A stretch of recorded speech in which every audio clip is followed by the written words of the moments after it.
할렐루야. 오늘 한밤의 기도회 오프라인으로 또 온라인으로 함께 하신 여러분들을 사랑하며 환영합니다.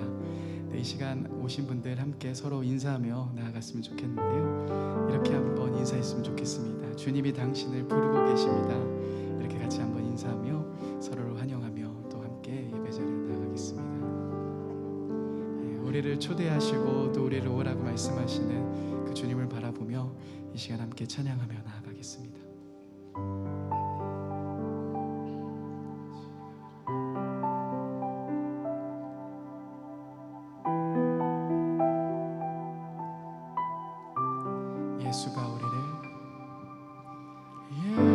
예수가 우리를 부르는 소리, 금성 부드러워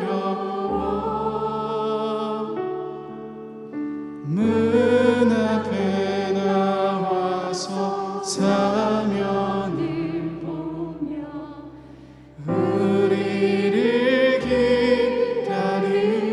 우리 2절로 찬양하겠습니다. 간절히 오라고 부르실 때에 우리는 지체하랴.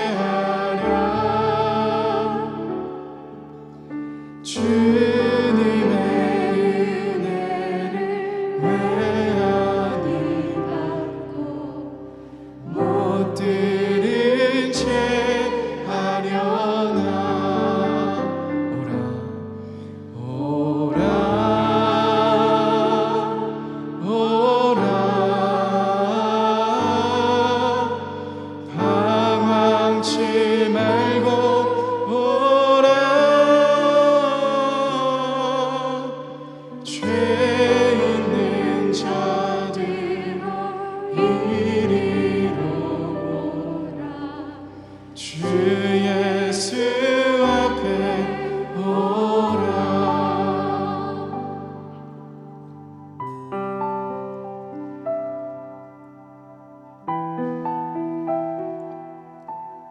우리 다시 한번 1절로 고백하겠습니다. 예수가 우리를 부르는 소리, 금성 부드러워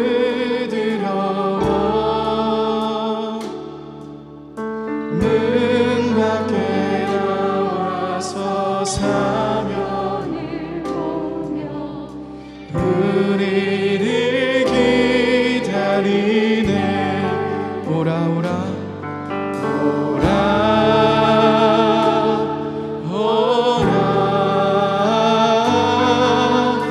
방황치 말고 오라.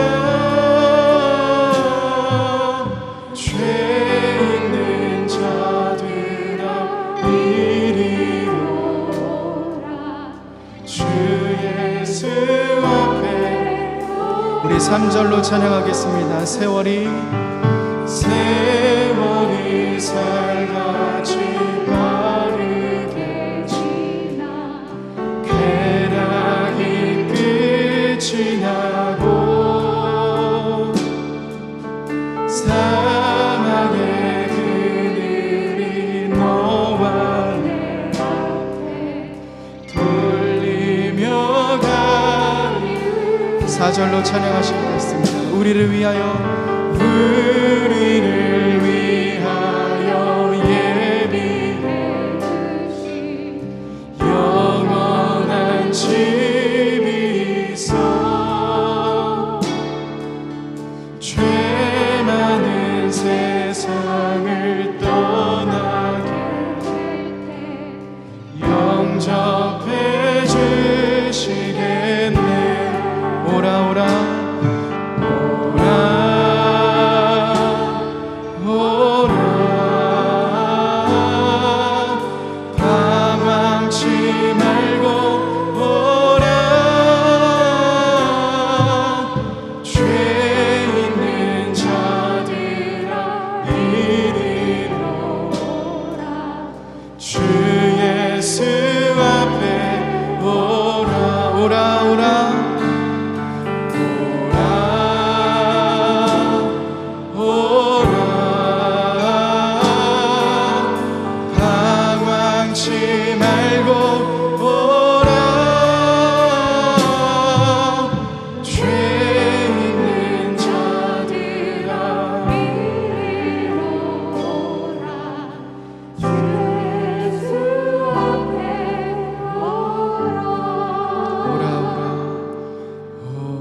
있는 자들아 이리 오라. 주 예수 앞에 오라.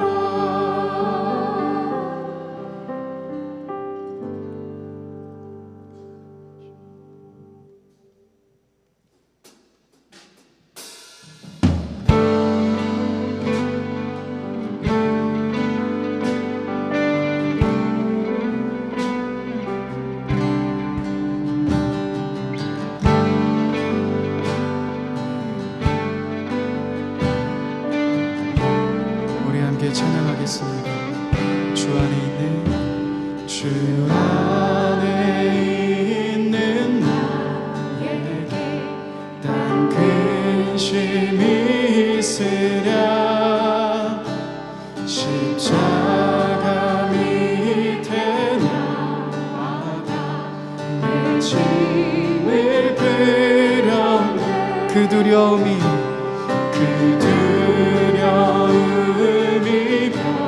변하여 내 기도 되었고, 전날의 한숨 변하여 내 노래 되었네. 주님을 찬송, 주님을 찬송하면서 할렐루야 할렐루야. 내 앞길 멀고 험해도 나 주님만 따라가리.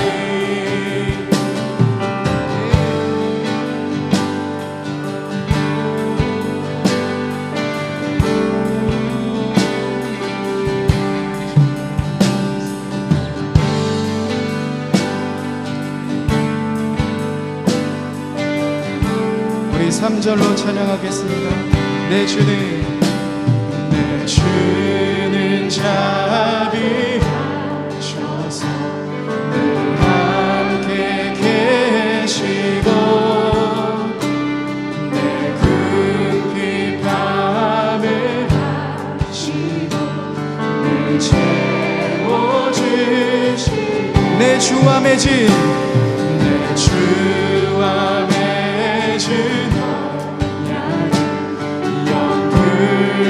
영불변하신 그 나라 가기까지 늘 보호하신 주님을 찬송하면서 할렐루야 할렐루야. 내 앞길 멀고 험해도 나 우리 믿음을 다해서 고백하겠습니다. 주님을 찬송하면서 할렐루야 할렐루야. 내 앞길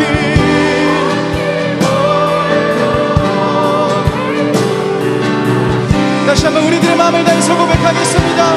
주님을 찬송하면서 할렐루야 할렐루야. 내 앞길 멀고 험해도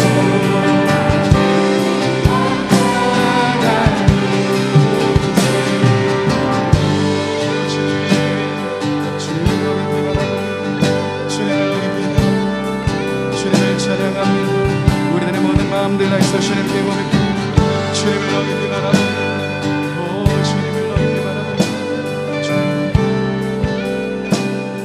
주님을 찬송하면서 주님을 찬송하면서 할렐루야 할렐루야. 내 앞길 멀고 험해도 나 주님만 따라가. 주님을 찬송하면서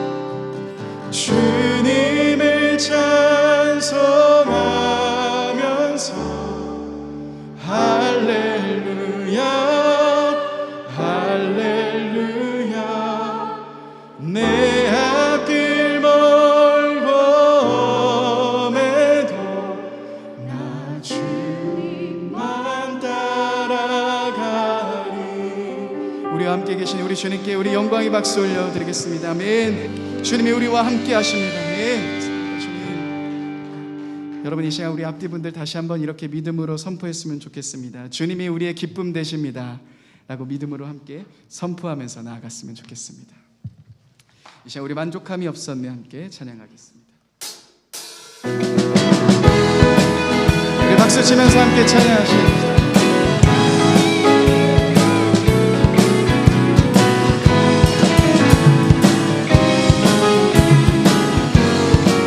함께 고백하겠습니다. 사람을 보며 세상을 볼 때 만족함이 없었네. 나의 하나님 그분을 볼 때 나는 만족함. 다시 한번 사람을 보며 세상을 볼 때 만족함이 없었네. 하나님 그분을 볼 때 나는 만족함. 저기 빛나는 태양을 보라. 또 저기 서 있는 산을 보아라.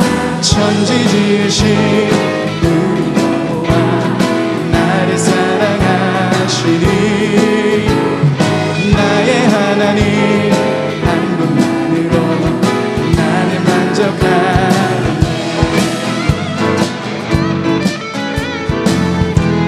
다시 한번 박수 치면서 처음부터 고백하겠습니다. 사람을 보며 세상을 볼 때 만족함이 없었네. 나의 하나님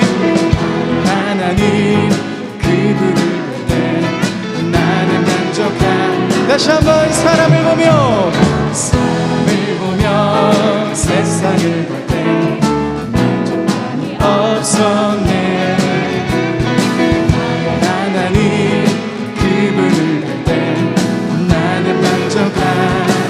저기 빛나는 태양을 보라. 또 저기 서 있는 산을 보아라.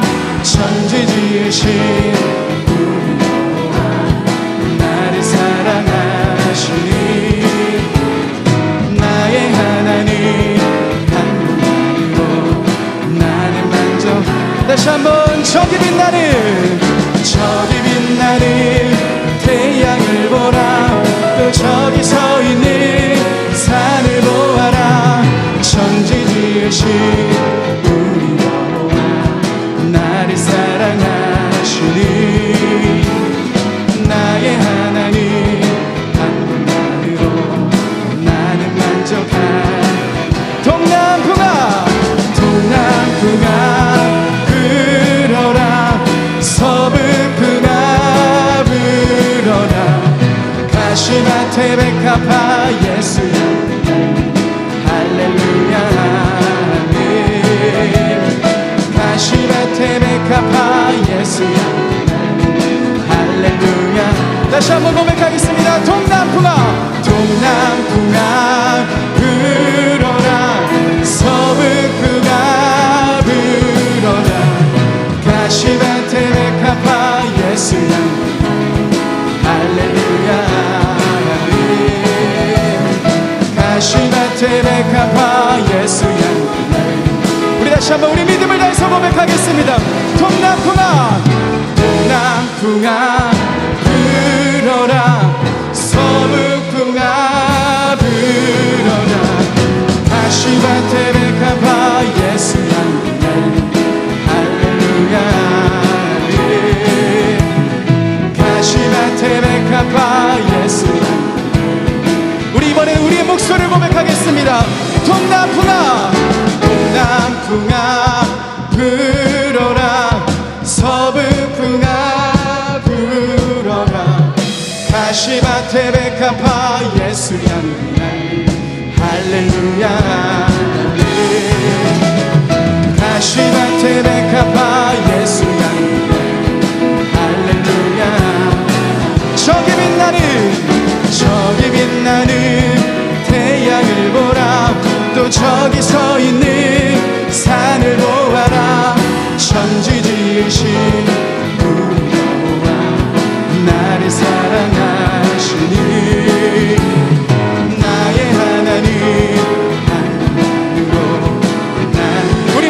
고백하겠습니다. 동남풍아 동남풍아 불어라 서부풍아 불어라 가시밭에 백합화 예수 향기 할렐루야 아멘 가시밭에 백합화 예수 향기 할렐루야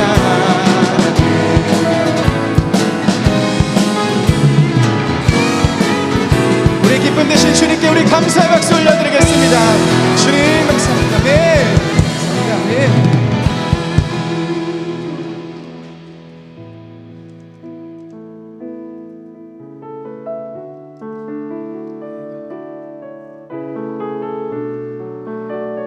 우리를 인도하신 주님께 우리 같이 고백하며 나가겠습니다. 주가 보이신 생명의 길 나 주님과 함께 사랑 마음을 드리며 주님 앞에 나가니 나의 이로움이 되신 주 그 이름 예수 나의 길이 되신 이름 예수 나의 길 오직 그가 하시나니 나를 단련하신 후에 내가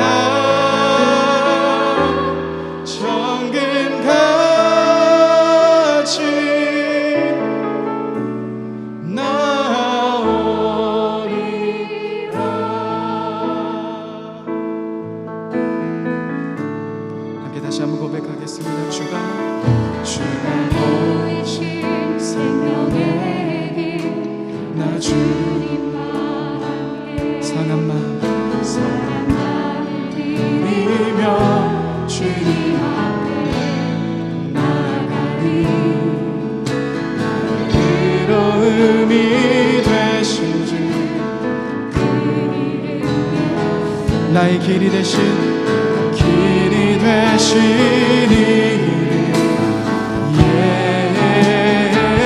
예수 나의 길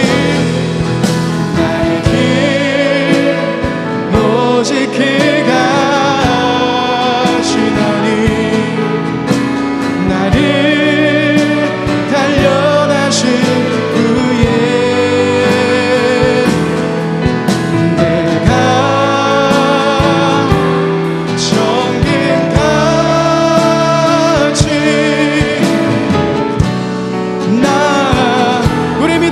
고백하겠습니다. 나의 길 오직 그가 하시나니 나의 길 오직 그가 하시나니 나를 단련하신 후에 내가 정금같이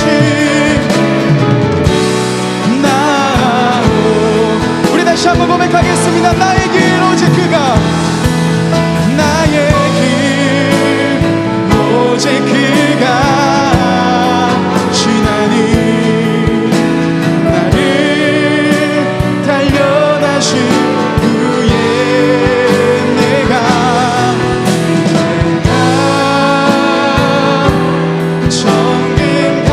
정금같이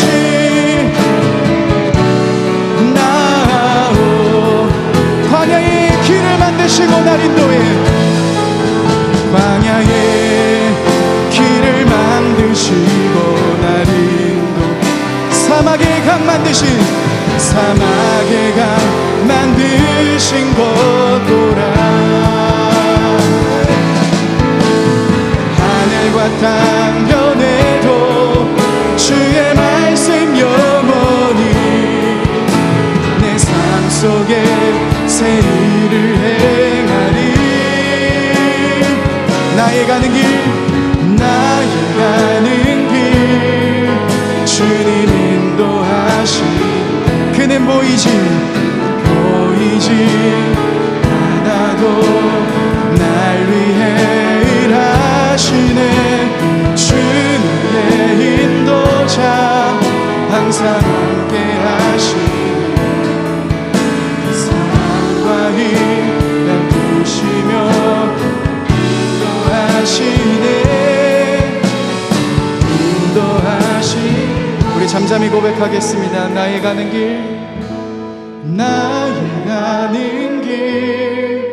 주님 인도하시네. 그는 보이지 않아도 날 위해 일하시네. 주의 인도자 항상 함께 하시네. 사랑과 힘 베푸시며 인도하시네.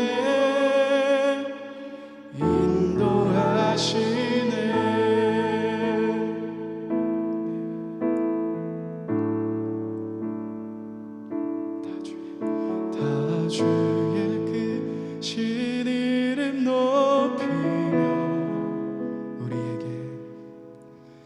우리에게 행하신 위대한 일 감사하세. 오 주의 신실하신 그 사랑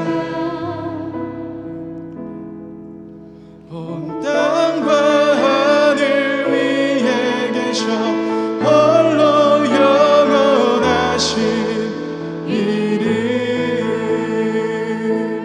우리 다시 한번 고백하겠습니다. 다 주의 크신 이름 높이며 다 주의 크신 이름 높이며 우리에게 행하신 위대한 일 감사하세. 오 주의 신실하신 그 사랑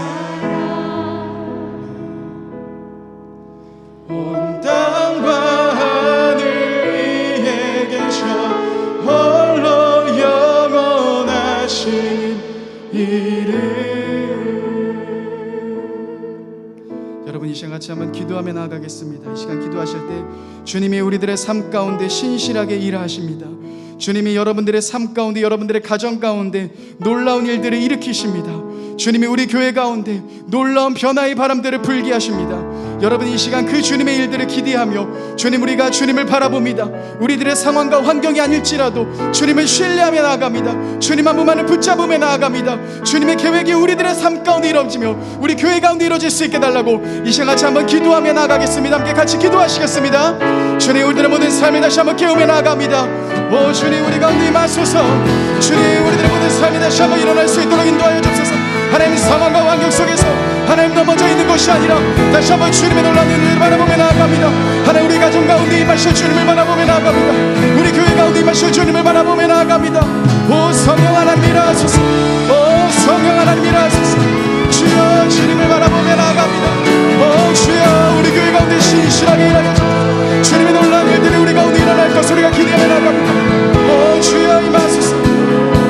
주여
다시 한번 마음을 기울여 나아갑니다.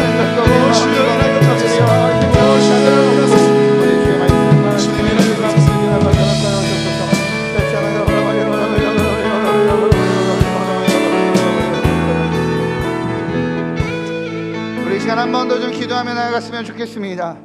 하나님, 우리 안에 있는 생각들, 내 안에 그 어떤 문제들, 그 어떤 내용들 다 내려놓고 하나님 이 시간 주님의 임재만을 구합니다. 아버지 임하여 주시옵소서. 예배 가운데 주님 말씀하여 주시옵소서. 오직 아버지만을 기대하고 아버지만을 사모하오니 아버지 예배 가운데 하나님을 만나고 하나님의 뜻을 온전히 경험하는 은혜 시간 되게 해달라고 우리 예배를 위해서 내 영혼을 위해서 함께 기도하며 나가시겠습니다. 기도하시겠습니다. 오 하나님, 주님 그렇습니다. 하나님, 우리 안에 하나님 주님의 마음을 하여 주시옵소서. 아버지의 능력을 하여 주시옵소서. 아버지의 마음이 나에게 아버지 우리에게 임하여 주시옵소서. 주님 안에 신뢰하며 기대하며 나아가오니 아버지 우리 안에 있는 하나님 여러 모든 생각들을 제하시고 오직 주님만, 오직 아버지만, 오직 하나님만 기대하는 아버지 저희들이 될 수 있도록 주님 인도하여 주옵소서. 하나님을 사모하며 아버지 주님만을 기대하며 아버지 주님만 바라보며 나아가오니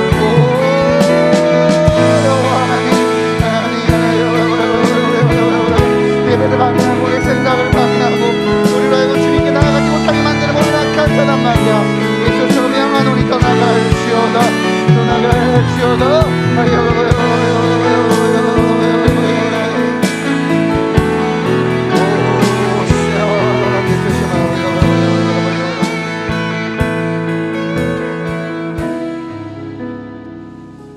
오 주님 그렇습니다. 홀로 영광받기 합당하신 주님, 홀로 찬양받기 합당하신 주님, 이 시간 주님의 임재를 갈망합니다.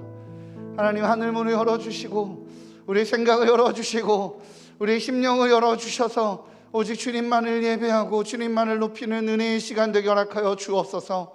하나님 이 시간 임하여 주옵소서. 우리의 생각 가운데, 우리의 심령 가운데, 우리의 이 예배 자리 가운데 임하여 주셔서 오직 주님만 바라보고 주님과만 호흡하는 은혜의 순간 되게 허락하여 주옵소서. 이 모든 말씀 예수님의 이름으로 기도합니다.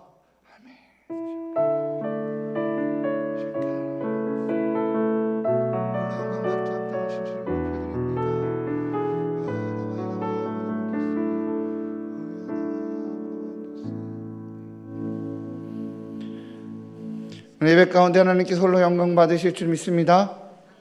할렐루야. 네, 우리 아까 말씀 3번 읊조리며 우리 고백하며 또 마음에 새기도록 하겠습니다. 요한복음 14장 21절 말씀. 나의 계명을 지키는 자라야 나를 사랑하는 자니 나를 사랑하는 자는 내 아버지께 사랑을 받을 것이요 나도 그를 사랑하여 그에게 나를 나타내리라. 요한복음 14장 21절 말씀. 요한복음 14장 21절 말씀. 나의 계명을 지키는 자라야 나를 사랑하는 자니 나를 사랑하는 자는 내 아버지께 사랑을 받을 것이요 나도 그를 사랑하여 그에게 나를 나타내리라. 요한복음 14장 21절 말씀. 요한복음 14장 21절 말씀. 나의 계명을 지키는 자라야 나를 사랑하는 자니 나를 사랑하는 자는 내 아버지께 사랑을 받을 것이요 나도 그를 사랑하여 그에게 나를 나타내리라. 요한복음 14장 21절 말씀. 아멘. 네, 오늘 하나님께서 우리에게 허락하신 말씀은 로마서 12장 14절에서 21절까지입니다. 로마서 12장 14절에서 21절까지입니다. 네, 로마서 12장 14절에서 21절까지 신약성경 257면에 있습니다. 네, 우리 이 시간에 교독하도록 하겠습니다. 교독. 네, 큰 소리로 하시면 아마 온라인으로 들으시는 분들도 이제는 들으실 수 있지 않을까 싶습니다. 교독하겠습니다. 너희를 박해하는 자를 축복하라. 축복하고 저주하지 말라.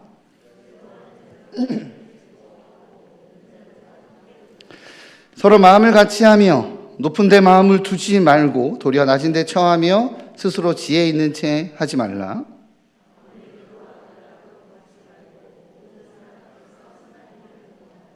할 수 있거든 너희로서는 모든 사람과 더불어 화목하라.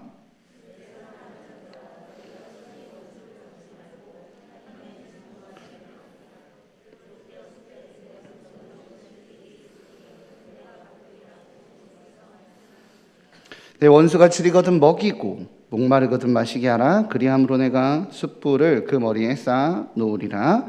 악에게 지지 말고 선으로 악을 이기라. 아멘. 오늘 말씀으로 하나님께서 은혜 주실 줄 믿습니다. 네, 찬양팀이 빵빵하니까 너무 좋죠. 별로신가 보네요. 반응이 그러시면 안 돼요. 얼마나 열심히 준비하는데. 다시 한번. 찬양팀이 빵빵하니까 좋으시죠? 네, 이제 성도들만 차면 됩니다. 네, 곧 찰 것 같은 기대감이 있습니다. 할렐루야.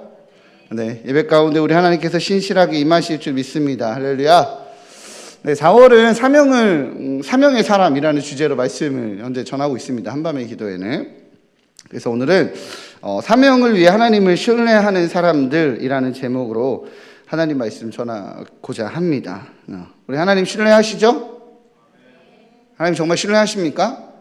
네, 그 이야기를 좀 나눠보고 싶습니다. 하나님 정말 신뢰하는지, 내가 정말 하나님을 의뢰하는지 좀 이야기를 나누고자 합니다. 한국 말의 특징인지는 모르겠는데 그 언어가 가지고 있는 그 묘한 한계성 때문에 사실은 우리는 이렇게 말을 잘못 해석하고 잘못 이해하는 경우들이 좀 있습니다. 예를 들어서 저를 오랜만에 만난 어떤 성도님이 저에게 이렇게 인사합니다. 목사님 얼굴이 참 좋아지셨어요. 그러면 분명히 좋은 의도를 하신 말이겠죠. 근데 이제 제가 체중이 최근에 많이 늘었기 때문에 얼굴이 참 좋아지셨어요 라고 하면 제가 좋은 말로 듣는 게 아니라 살찐 거 티나나 라고 해석이 될 때가 있어요. 그죠? 그런 것처럼 또 뭐 예를 들어서 이와 같은 형태의 말이 있는 거죠. 뭐 신생아를 낳은 아기 엄마한테 아기를 보고 딸인가 봐요. 귀엽네요. 라고 하면 차마 예쁘다고는 말 못해서 귀엽다라고 돌려서 말하는 것처럼 보일 때가 있습니다. 뭐 머리가 좋으신 것 같아요 라고 얘기하면 왠지 모르게 게으르다라는 말을 좀 돌려서 지적하는 것 같고, 반대로 참 노력파이신 것 같아요 라고 하면 왠지 모르게 머리가 나쁘게 보이나? 라고 해석될 때도 있습니다. 물론 이런 말을 이렇게 듣는 것은 듣는 사람의 마음의 상태가 건강하지 못해서 나타나는 현상일 수 있어요. 그래서 이런 말 자체가 문제가 있다라고 말하고 싶지는 않습니다. 듣는 사람의 상태로 그렇게 그냥 잘못 해석한 걸 수 있으니까요. 그러나 이 언어는 그 표현의 독특성 때문에 그 표현의 해석이 듣는 사람의 해석에 의존하고 있기 때문에, 듣는 쪽에서 어떻게 이해하느냐에 의존하고 있기 때문에 이 언어가 가진 한계로 우리가 잘못 이해하거나 잘못 해석하는 영역이 있다는 것을 우리 좀 인정해야 되지 않나라는 생각이 듭니다. 저는 이처럼 그 해석하는 사람의 태도에 따라서 그 내용이 천차만별로 조금 다르게 해석되어지는 표현 하나, 우리 기독교의 표현 하나를 좀 되돌아보려고 해요. 그것은 바로 하나님께 맡기라라는 표현이에요. 우리 하나님께 그런 얘기 많이 하시죠? 우리 하나님께 맡기십시오. 하나님께 맡기세요. 이런 얘기 많이 하잖아요. 그렇게 어떤 삶을 어려운 일이 있거나 어떤 삶에 문제가 있는 사람들을 만나서 조언할 때 그런 표현을 많이 씁니다. 집사님, 권사님, 하나님께 맡기십시오. 라는 표현 많이 하죠. 하나님께 맡기라라는 이 말을 다르게 좀 표현하자면 아마 하나님을 신뢰하는 것, 하나님을 신뢰하십시오 라는 말로 들릴 수 있을 것 같아요. 그럼 하나님을 신뢰하는 것, 하나님을 맡기는 것은 무엇을 의미하는 걸까요? 무엇을 의미하는 걸까요? 때로는 이게 우리가 주님께 맡긴다라고 표현해서 이 표현을 가지고 책임을 회피하는 삶의 태도를 가질 때가 있어요. 그렇게 더없이 좋은 핑계로 사용하곤 합니다.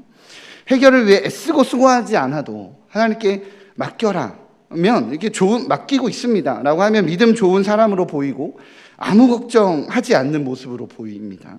그리고 가만히 살펴보면 그 일은 생각보다 누군가의 헌신과 누군가의 수고로 해결돼요. 나는 하나님께 다 맡겼어요 라고 말하면 자기 혼자 태평한 거지, 옆에서는 죽으라고 해결하고 있는데, 특히 이제 공동체의 대표가 뭐 다락방의 대표가 이런 태도일 때는 함께 있는 분들이 좀 힘들지 않을까, 실무자는 죽어나게 됩니다. 아니면 때론 주님께 맡기라라는 말을 이제 체념과 포기라는 용어를 대신해서 사용할 때도 있어요.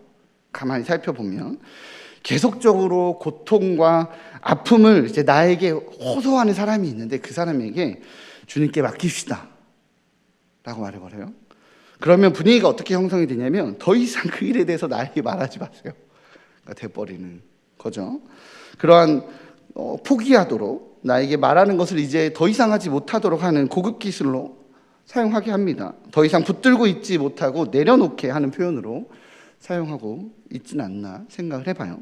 그 외에 또 하나님께 맡기십시오라는 표현이 어떻게 사용되고 있을까요? 주님께 맡기겠다라는 말은 때로는 그 결과가 무엇이든 수용하고 받아들이겠다라는 자기 결단의 고백으로 사용되기도 합니다. 그렇죠?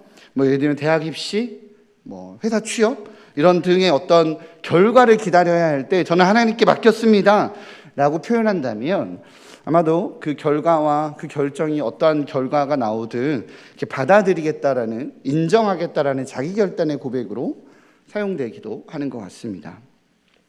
하나님께 맡긴다라는 표현으로 생각해 볼 수 있는 저 실질적인 예로 이제 저는 부부관계에서 찾아볼 수 있는 것이 있지 않나라고 좀 생각해 봤어요. 저희 집의 재정은 다 저희 아내가 관리합니다. 결혼하고 신혼 초에 가정의 이게 재정을 어떻게 사용해야 될지 이제 결정을 해야 되잖아요. 이제 가정마다 따로따로 사용하시는 분, 관리하시는 분들도 있고, 아니면 뭐 전통적으로는 보통 이제 아내가 관리를 하고, 뭐 또 남편이 관리하시는 분들도 있고, 가정마다 좀 다를 텐데, 저희도 이제 그 영역에 대해서 저희 가정이 논의해야 되는 상황이 됐어요. 개인적으로 저는 어머니가 어렸을 때 아버지한테 이렇게 생활비를 타서 쓰셨거든요. 아버지는 부동산 사업을 하셨고 어머니는 아버지에게 집안의 물품을 구입해야 되는 것들, 필요한 것들이 있으면 이렇게 아버지께 돈을 받아서 사용하셔야 되는 그런 어린 시절을 보냈습니다. 근데 자녀로서 어머니 옆에 이렇게 지켜보니까 그 돈을 받아서 쓰시는 것에 굉장히 스트레스를 받아 하시더라고요, 어머니께서. 사실 이제 가정을 꾸리면 재정 들어갈 일이 많잖아요. 이게 뭐 이것저것 사기도 해야 되고 생각보다 애들한테 들어와야 될 돈도 많고 그렇게 써야 될 돈은 많은데 아버지께서는 당시에 뭐 넉넉하진 않았으니까 넉넉하게 재정을 주시는 것도 아니셨기 때문에 어머니께서 아버지에게 용돈을 이게 생활비를 타서 쓰는 것에 옆에서 이렇게 보니까 스트레스를 많이 받아 하셨던 것 같아요. 그래서 어머니가 저에게 늘 귀가 따갑도록 하신 말이 돈은 여자가 관리해야 안 된다. 그렇게 늘 얘기하셨어요. 네가 관리하면 돈 다 샌다. 맨날 이렇게 주입식 교육을 하셔서인지 저도 제 아내가 저희 가정의 재정을 다 꾸리기를 좀 저는 원했습니다. 그런 어머니의 교육 때문이고 저의 또 마음 때문인지 저는 저희 집은 저희 아내가 모든 재정을 관리합니다. 그런데 이제 지금은 그래서 결혼하고 제가 첫 사역을 할 때에 그 교회 이제 사례를 받는 통장을 저희 아내한테 했거든요. 근데 지금은 보니까 이제 또 신용 등급 뭐 이런 문제가 있어갖고 제가 받고 이렇게 넘기고 있는 그런 상황이 있어요. 그런데 이제 저희 아내가 처음 만났을 때 제가 부서 담당 사역자였고 청소년 담당, 저희 아내가 교사였거든요. 그래서인지 결혼하고 한 1년 정도 하늘이가 태어나기 전까지는 이렇게 수익과 지출을 이렇게 가계부를 이렇게 보고하듯이 회계 보고하듯이 매달 이렇게 보고를 해줬어요. 이제 하늘이가 낳고는 안 해주지만 어쨌든 그렇게 보고를 해줬습니다. 그래서 제가 그것이 얼마의 우리 집에 수입이 있고 지출이 있는지를 쭉 얘기를 해주더라고요. 다행히 저희 아내는 이제 이은혜처럼 이제 저에게 용돈을 적게 주지는 않고 필요할 때는 얼마든지 좀 주시기 때문에 저는 잘 살고 있습니다. 그렇게 알뜰하게 잘 운영을 해줍니다. 그래서 이제 애가 셋이나 낳게 되니까 수입 지출 이런 거 못 해주잖아요. 해보셔서 아시겠지만 그 되게 일이거든요. 그럴 정신 하나도 없고 여유도 없고. 그러니 지금은 제가 확인도 하지 않고 저한테 보고도 하지도 않아요. 가끔 우리 마이너스야 플러스야 라고 요 정도만 물어봅니다. 늘 대답하죠. 늘 마이너스예요. 늘 뭐 플러스, 사역자의 삶에 플러스인 적이 없습니다. 그러나 우리 주님은 또 늘 채우시더라고요. 할렐루야. 먹이시는 분이 하나님이십니다. 네, 그렇게 저는 저희 아내한테 전적으로 맡겨요. 아내가 알아서 다 관리를 해줍니다. 아내가 그런 것들이 그냥 다 운영을 해주는 거예요. 이처럼 우리는 주님께 맡긴다라는 표현이 어쩌면 제가 지금 이야기한 것처럼 제가 아내에게 전부 맡긴다라는 이 이해와 동일하게 생각할 때가 있지는 않은지 생각해 보게 돼요. 아니, 정확하게 이런 의미였으면 좋겠다라고 기대하고 있지는 않은지 돌아보게 된다는 거예요. 주님께 맡겼으니 주님께서 잘 관리해 주시고 잘 운영해 주시고 잘 이렇게 사용할 수 있도록 우리 주님이 그렇게 관리해 주시는 것으로 이해하는 것 말입니다. 사실 이러면 얼마나 좋을까요? 그래서 이러면 정말 좋을 것 같습니다. 왜냐하면 우리 주님은 워낙에 다른 어떤 누구보다도 든든한 후원자이시고 능력자이시고 가장 탁월한 행정가이시기 때문에 하나님께 맡겨서 하나님께서 우리의 사업도 책임지시고 우리의 가정 경제도 책임지셔서 나는 신경 쓸 게 하나도 없는, 제가 저희 가정 경제에 신경을 전혀 안 쓰기 때문에 그런 상황이 되면 얼마나 좋을까요? 이와 같은 개념이면 하나님께 자녀를 맡기는 건 역시 마찬가지로 이해가 되겠죠? 그러면 자녀의 생활에 아무것도 신경 쓰지 않아도 돼요. 왜? 우리 하나님께 맡겼으니까. 그러면 하나님께서 우리 자녀의 학업도, 성품도, 능력도, 건강도 다 책임져 주시고 키워주시는 것이 됩니다. 만약 주님께 맡기세요라는 이 말의 뜻이 현실적으로 이러한 현상이라면 모두가 하나님께 맡길 거예요. 그죠? 주님께 맡기세요라는 말을 그렇게 반복하지 않아도 주님께 맡기십시오. 그럼 주님께서 그렇게 행정가처럼 탁월한 능력자처럼 다 하실 겁니다 라는 것이 우리 삶의 실질적인 예로 넘치게 일어나면 아마 모두가 그렇게 주님께 맡길 것입니다. 그런데 문제는 우리 현실이 그렇지 않다는 거예요. 우리 주님은 그렇게 탁월한 행정가로, 탁월한 매니저로 우리에게 행하지 않으신다는 거예요.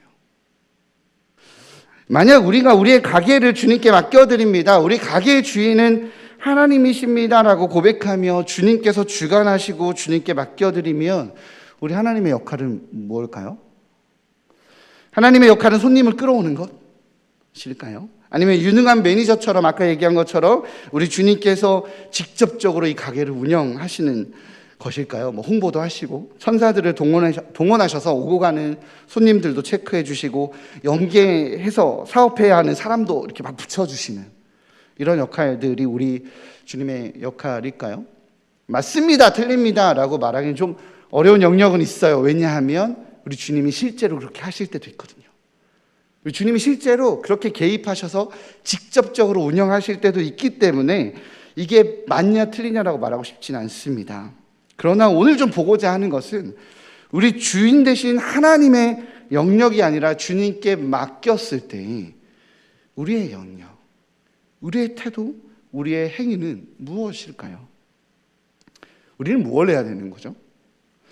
가게를 맡긴다고 했으면 우리가 해야 할 영역은 무엇이고 하지 말아야 할 영역은 무엇일까요?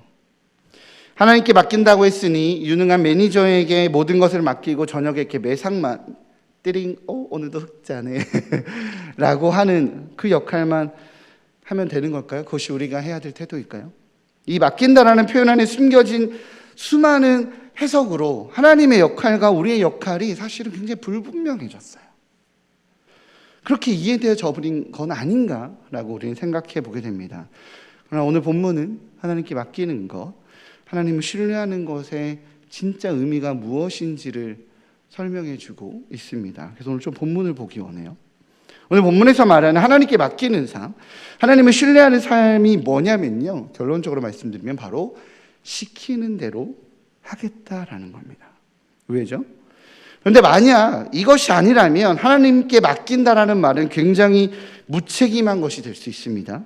하나님께 우리 가정을 맡긴다라는 말이 주님께서 시키는 대로 아내의 역할, 남편의 역할, 부모의 역할을 충실하게 해나가겠다라는 의미가 아니라면 이 말은 굉장히 무책임하고 안일한 책임 회피의 말이거나 혹은 아무 생명력도 없는, 아무 의미도 없는 자기 위로의 말이 될 겁니다. 주님께 맡기겠다는 말로 주님 핑계를 대며 가정을 향해 아무런 헌신도 수고도 하지 않습니다. 아이들의 아픔도, 아내의 지침도, 남편의 외로움도 돌아보지 않는 무책임한 책임 회피의 도구로 사용하는 거죠. 나 주님께 당신을 맡겼어. 혹은 그저 주님께서 도와주실 것이라는 막연한 기대감으로 실제적인 영향력도 없는 그저 심리적으로 마음이 평안해지는 그렇게 자기 위로의 표현이 그런 자기 위로로 위로의 영역으로 불과해져 버린다는 겁니다. 그래서 심지어 때로는 이 가정을 하나님께 맡겼습니다 라고 기도한 후에 정말 주님께 맡겼다라는 미명 아래 우리는 오히려 하나님을 원망할 때도 있죠. 주님 왜 회복시켜 주시지 않으시냐고, 왜 아무것도 안 하시냐고 원망하거나 섭섭해 하기도 합니다. 그러니 성경은 오늘 하나님께 맡기겠다라는 말이 시키는 대로 하겠습니다 라는 것이라고 설명하고 있습니다. 오늘 바울은 주님께 맡기는 삶의 아주 좋은 예로 원수 갚는 일을 설명합니다. 아주 악하고 못되게 굴고 당연히 벌을 받아야 마땅한 사람이 눈앞에 있는데 성경은 뭐라고 이야기하고 있다고요? 그의 원수 갚는 것을 나에게 맡길 수 있느냐라고 물으시며 하나님을 순례하라고 요구하고 있어요. 괘씸하고 받은 만큼 갚아주고 싶은 생각이 굉장히 간절한데 주님께서 말씀하시기를 그 원수는 내가 갚을 테니 나에게 맡기고 너는 그에게 먹을 것과 마실 것을 주라고 요구하십니다. 이 경우를 통해서 우리 사도 바울은 주님께 맡긴다라는 말이 무엇을 의미하는 것인지 설명하고 있어요. 우리 19절과 20절 함께 읽어보도록 하겠습니다. 19절과 20절 같이 읽어보도록 할게요. 시작. 내 사랑하는 자들아, 너희가 친히 원수를 갚지 말고 하나님의 진노하심에 맡기라. 기록되었으되 원수 갚는 것이 내게 있으니 내가 갚으리라고 주께서 말씀하시니라. 내 원수가 줄이거든 먹이고 목마르거든 마시게 하라. 그리함으로 내가 숯불을 그 머리에 쌓아 놓으리라. 아멘. 오늘 본문은요, 하나님의 백성들, 믿는 자들을 대적하지, 그 바로 우리겠죠. 우리가 하나님 믿는 백성들이니까 우리를 향해서 대적하는 자들을 향해서 내가 즉각적으로 처벌을 내릴 테니까 그들을 어떻게 벌을 받게 하는지, 내가 그들을 어떻게 처벌하는지 보고 있으라는 말씀이 아닙니다. 또 하나님께서 어떻게 벌 주실 것인지 기대하고 고대하고 있으라라는 말씀도 아니에요. 오늘 본문은 하나님께서 해코지하겠다라는 뜻도, 성도의 마음이 시원해지도록 주변의 불신자들을 통쾌하게 혼내주겠다라는 약속도 아니라는 것입니다. 우리는 오늘 성경에서 원수 갚는 일은 내게 있으니 그건 내게 맡길 수 있느냐라는 이 말을 잘못 이해해서 주님께서 원수를 갚아주셔야 한다는 것으로 잘못 이해하곤 합니다. 이 말의 뜻은 자칫 원수를 갚으려고 하면 너도 망하고 오히려 마음속에 분만 쌓여 너만 다치게 되니까 그 일은 내게 맡기고 그냥 너는 내가 시키는 대로, 내가 요구하는 대로 해보지 않겠느냐라는 하나님의 제안인 거예요. 바로 그 말씀인 겁니다. 하나님을 사랑하고 하나님 말씀대로 살기를 희망하는 모든 사람들은 주님께 맡기겠습니다. 주님은 나의 주인이십니다 라고 고백합니다. 그러면 주님이 말씀하시죠. 뭐라고 말씀하시죠? 그래, 그러면 너는 내가 시키는 대로 원수에게 먹을 것을 주고 마실 것을 주고 그가 아프면 병문안도 하라고 말씀하십니다. 그것이 오늘 우리 주님의 말씀이에요. 그런데 그때 우리는 어떻게 하죠? 주님께 맡기겠다라고 고백해 놓고서는 단박에 거절합니다. 그리고 내가 이해한 대로 주님께 반응해요. 싫습니다. 내가 어떻게 그렇게 합니까? 저는 정말 꼴도 보기 싫고 징그럽기까지 합니다. 그런 그에게 어떻게 먹을 것을 주고 마실 것을 주고 그에게 병문안합니까? 내가 주님께 맡길 테니 어디로 이사를 보내시던지 교회를 떠나게 하시던지 혼을 내주시든지 폭삭 망하게 하시던지 그렇게 해주셔야죠. 내가 주님께 맡겼는데 라고 이해하는 거예요. 그것이 제가 주님께 맡긴 저의 의도이자 저의 원함입니다 라고 이해한다는 거예요. 그렇게 말한다는 겁니다. 주님께 맡겼습니다. 그러니 내가 손대지 않을 테니까 주께서 해결하십시오 라고 이해한다는 거예요. 이 경우에 우리는요, 하나님의 진노하심에 맡겼다는 말을 우리 주님께 살인, 폭행치사, 청부업자로 고용하고 사건을 의뢰하겠다라는 것이 되어버립니다.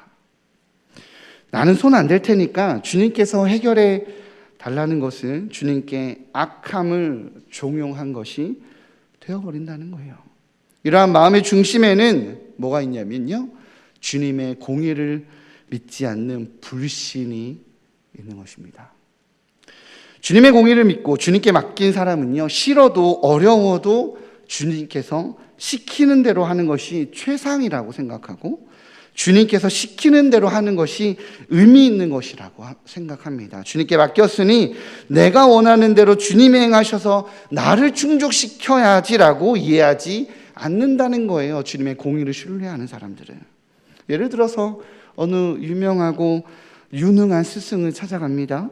선생님, 저는 선생님께서 제자들을 사랑하시고 또한 제자들을 정말 잘 가르치는 유능한 스승인 줄 압니다 라고 하면 찾아와요. 그러면서 스승님, 제가 영어를 잘할 수 있도록 가르쳐 주십시오라고 부탁을 해요. 스승이 말하죠. 너는 정말 내가 훌륭한 스승인 줄 믿느냐? 아, 네, 물론입니다. 믿습니다. 스승이 대답합니다. 그러면 너는 정말 나에게 모든 것을 맡길 수 있겠느냐? 라고 물어요. 네, 제가 선생님께 모든 것을 선생님께 맡기겠습니다 라고 대답을 하니까 스승이 이렇게 대답하죠. 정말이냐? 알겠다. 그러면 매일 아침 5시에 일어나서 2시간 동안 영어 단어를 외우고 아침 식사를 마친 후에는 내가 해주는 숙제를 해가지고 와라. 저녁에는 나의 강의를 듣고 나와 영어 연습을 하자. 넌 내가 시키는 대로 하면 된단다. 나에게 맡기겠느냐라고 물었으니 스승이 이렇게 대답했어요. 그러자 학생이 당황합니다. 선생님, 그런 거 말고요, 제가 원하는 건 제가 선생님께 모두 맡겼으니까 나 공부 안 하고 영어 잘하는 법을 가르쳐 달라는 거예요. 그게 내가 맡겼다라는 표현입니다 라고 대답하는 겁니다. 이런 것이 우리들이 생각하는 하나님을 신뢰합니다, 하나님을 믿습니다, 하나님께 맡깁니다 를 잘못 이해한 경우라는 것입니다.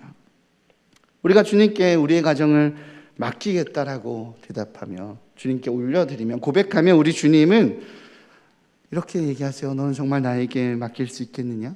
부모로서, 엄마로서, 아버지로서 내가 너에게 요구하는 그 역할을 충실히 할 수 있겠니? 아이의 공부를 봐주고 숙제를 함께 해주고 공놀이를 같이 해주고 그 아이의 떠듬떠듬 무슨 말인지 모르겠는 그 말을 내가 바쁘고 분주한 와중에도 참을성 있게 기다려주며 들어줘야 하는데 이 모든 것을 할 수 있겠어? 나에게 맡겼으니 내가 너에게 요구하는 것은 넌 할 수 있겠니? 라고 대답하신다는 거예요. 그것이 주님의 대답이라는 겁니다.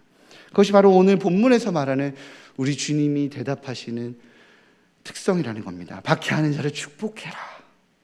즐거워하는 자들과 즐거워하고 우는 자들과 울어라. 악으로 악을 갚지 말고 선한 일을 도모해라. 심지어 원수가 있다면 너는 그를 먹이게 하고 마시게 하고 돌봐라 라고 대답하는 거죠. 그럼 우리는 뭐라고 대답합니까? 아까 말씀드렸던 것처럼 아니요, 주님, 제가 원하는 것은 그것이 아닙니다. 그러면 제가 뭐하러 주님을 찾아옵니까? 내가 주님께 맡겼으니 주님이 해결해 주셔야죠 라고 대답한다는 거예요. 주님께서 주님께 맡긴다라는 이 고백을 잘못 이해한다면, 그러면 하나님을 신뢰하는 것이 무엇인지에 대한 바로 그 본질로 못 나가게 된다는 겁니다.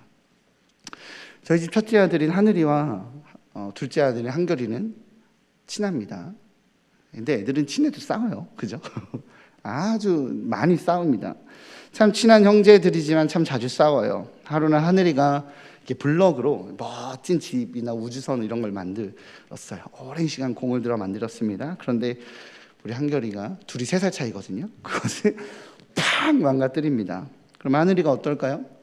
화가 나기도 하고 속상하기도 하고 그 화를 주체를 못합니다. 그래서 막 씩씩거릴 때 이제 아빠로서 하늘에게 말하죠. 하늘아, 한결이가 잘못한 것이 맞지만 한결이가 아직 어리니까 아빠한테 맡겨다오. 아빠가 해결할게. 지금은 일단 한결이랑 좀 놀아줄 수 있겠니? 라고 하늘이한테 부탁을 해요. 이 말이 바로 원수 갚는 것을 나에게 맡겨달라는 하나님의 음성인 거죠. 그렇게 하늘이를 달래기도 하고 토닥이기도 하고 위로하기도 하고 아빠가 해결할 테니 아빠한테 맡겨달라고 편도 들어주고 하면 하늘이가 마음이 좀 풀어지고 기분이 조금 좋아집니다. 알겠다라고 대답을 해요. 그러면 때로는 기분이 풀어져서 자기가 하던 일을 계속해요. 아이와 놀아주는 거죠. 물론 동의가 되지 않아서 얼굴이 울그락불그락 하면서 인상을 쓰고 내키지 않지만 아빠의 요구이자 요청이자 부탁이니 한결이와 놀아주는 결정을 할 때도 있습니다. 그런데 당장 자신의 분노를 깔아앉히고 그렇게 놀아주다 보면, 그렇게 시간을 보내다 보면 마음도 풀어지고 사이도 좋아져서 서로 또 깔깔거리고 웃고 있어요. 이런 일이 있은 후에 상황과 환경이 이제 되어서 아빠가 형의 물건을 망가뜨린 것에 대해서 한결이를 불러서 혼내려고 하면 이제 하늘이가 도리어 말리는 거예요. 나 괜찮아졌으니까 아빠 괜찮아, 다시 만들면 되죠 라고 오히려 대답한다는 것입니다. 그런데 만약에 반대의 경우라면 어떨까요? 제가 하늘에게 아빠한테 맡겨줘, 아빠가 해결할게 라고, 한결이랑 싸우지 말고 일단 아빠한테 맡겨줘 라고 얘기했더니 하늘이가 뭐 일단 알겠다라고, 얼굴이 인상이 펴지진 않았지만 일단 알겠다라고 끄덕거렸습니다. 못마땅한 표정으로 있지만 싸우지 않겠다고 말해놓고서는 한결이 옆으로 딱 지나갈 때 한결이를 확 밀어뜨려서 넘어뜨려버려요. 다리 툭 쳐갖고 막 넘어뜨려버리고 차버린다든지, 아니면 나 너 싫어, 너 안 넣을 거야, 막 이렇게 확 하고 가버려요. 그렇게 된다면 그것은 자신이 원수를 갚고 있는 것이 되어져 버리는 거죠. 그런데 그렇게 되면 제 입장에서는 한결이보다 하늘이가 더 괘씸하게 느껴집니다. 그죠? 맡긴다고 해놓고서는 안 맡기는 모습을 보며 분노는 오히려 하늘이를 향해 가지게 된다는 거죠. 이는 맡긴다고 해놓고서는 자기가 해야 할 일과 아빠가 해야 할 일을 구분하지 못한 것이 되어버립니다. 저는 오늘 이 원수 갚는 일을 맡기라라는 주님의 말씀을 가지고 주님께 맡겼다면 그것은 무엇을 의미하는가에 대한 한 예로 오늘의 말씀을 살펴보고 있습니다. 그리고 그 주님의 말씀의 내용은 주님께 맡겨버리라는 우리의 오해처럼 수동적으로 아무것도 할 수 없는 무기력한 상태를 만드는 그런 이야기가 아니라, 이 맡긴다는 것을 굉장히 능동적이고 적극적인 신앙 자세, 주님 말씀하십시오, 내가 주님께 맡겼으니 주님이 요구하는 거 그거 내가 적극적으로 하겠습니다라는 바로 그 의미라는 것을 이야기하고 있는 겁니다. 다시 정리합니다. 우리의 사업을 주님께 맡겼다라는 말이 무슨 말입니까? 주님이 이 사업의 주님께서 이 사업의 주인이 되게 하시겠습니다라는 말이 무엇을 의미하는 겁니까? 그것은 주님께서 시키는 대로 하겠다라는 것을 의미합니다. 주님의 말씀대로, 성경대로, 우리에게 주시는 하나님의 명령대로 이 세대를 본받지 않고 말씀대로 살아보겠다라는 것을 의미한다라는 거예요. 내가 고용했다고 해서 그들을 함부로 대하지 말라고 하셨으니 내가 고용한 사람들을 귀히 여겨주겠다라고, 그들의 임금을 착취하지 말라고 했으니 내가 좀 손해보더라도 그들을 돌보겠다라고 하는 겁니다. 인격적으로 내가 낮은 데 처하고 마음을 높이지 말고 함께 일하는 이들을 잘 돌보겠다라고 말하는 거예요. 이처럼 주님께서 성경을 통해서 우리에게 하신 그 말씀대로 순종하고 따르고 그 뜻대로 해보겠다라는 것이 바로 주님께 맡겼다라는 것을 의미한다는 겁니다. 때로는 하나님의 그 명령 때문에 하나님, 그런데 이렇게 하면 남는 게 없는데요? 라는 상황이 될 수도 있어요. 그래도 우리 주님께서 말씀하시죠. 그래도 내가 너에게 시키는 대로 너가 나에게 맡겼다고 했으니 그렇게 해보지 않겠니? 라고 말하는 겁니다. 저는 오늘 설교를 준비했는데 오늘 우연찮게 한 집사님을 만났어요. 그 집사님께서 바로 이러한 삶의 자세로 살아내셨더라고요. 사업을 이뤄내기 위해서 접대를 그렇게 하고 다녔대요.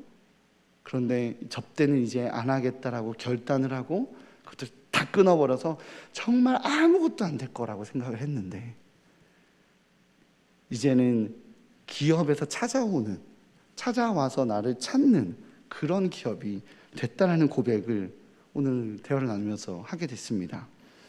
제가 당사자에게 양해를 구하지 않았기 때문에 이름을 밝히긴 조금 부담스럽네요.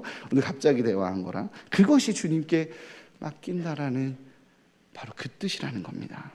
고아와 과부와 나그네를 선대하라고 말씀하신 그 뜻대로 순종하는 것, 원수를 용서하는 것, 악으로 악을 갚지 말고 원수라 할지라도 선함을 도모하라고 말씀하시는 바로 그 주님의 말씀대로 하겠습니다가 내가 주님께 나를 맡긴다라고 말하는 것입니다. 주님의 뜻대로 순종하겠다라는 것이 바로 주님을 신뢰하는 것이라고, 주님께 맡기는 것이라고 바로 이야기하는 겁니다. 오늘 사도 바울이, 또 하나님이 사도 바울을 통해서 요구하시는 이 메시지가 얼마나 위대합니까? 주님 뜻대로 순종하겠다라는 바로 그 믿음이 주님을 신뢰하는 것이고, 주님께서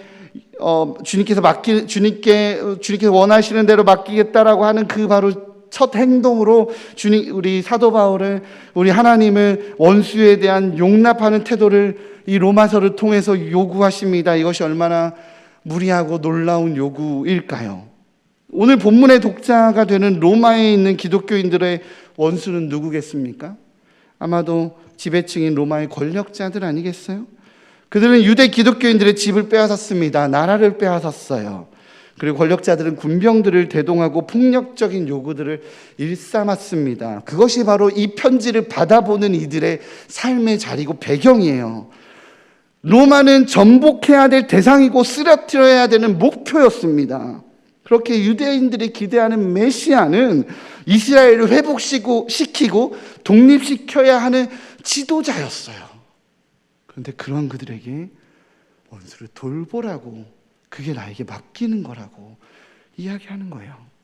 그런데 예수를 받아들이고 예수의 십자가와 부활, 복음을 받아들이고 로마에 흩어져 살고 있는 바로 그들을 향해서 바울은 이 세대를 본받지 말고 독립을 꿈꿔야 되고 전복을 꿈꿔야 되고 그것을 바라고 소망하는 이 세대를 본받지 말고 하나님의 뜻을 찾고 하나님의 원수를 찾으라며 하시는 말씀이, 대적해야 되고 무찔러야 하고 쓰러뜨려야 되는 그 원수를 사랑하라고 말씀하시는 겁니다.